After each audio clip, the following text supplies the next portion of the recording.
So I have your RS here on the lift. A couple things I noticed: hardware missing in these areas. I don't know if maybe somebody had the bumper removed. It's actually on both sides.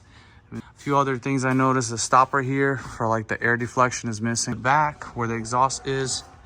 So this one has been disconnected for the valve control and the exhaust. So we actually need to use these clamps.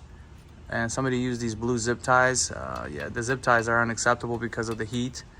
They actually will expand and cause these to pop off. Here's another one. Same thing, it has a zip, it's about to pop off. So the exhaust valves wouldn't be functional. So here's the fix. Went ahead and put the metal clamps. This is what it's supposed to look like. So we got these clamps installed because one of them was off. You had an imbalance in your exhaust. And because of this imbalance, this would create a situation where one of the banks of the engine, which was going to be bank 1, it would be choking out because one is free flowing, the other one's not. So that's a problem. So this is I'm glad you actually brought it in. We were able to see that. And then of course we got the exhaust straightened out, left to right, up and down.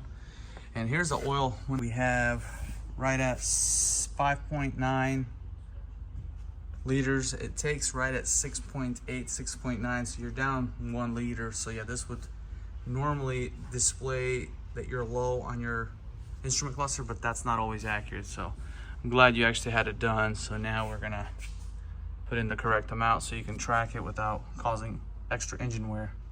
And there's the brand new Porsche filter.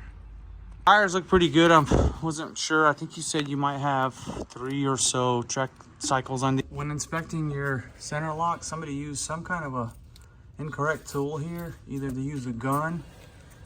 So I'm not sure if they're torqued properly or tightened. They also installed these incorrectly. There's an insert there that these are supposed to go into. So not sure who was at it last, but they boogered them up pretty bad.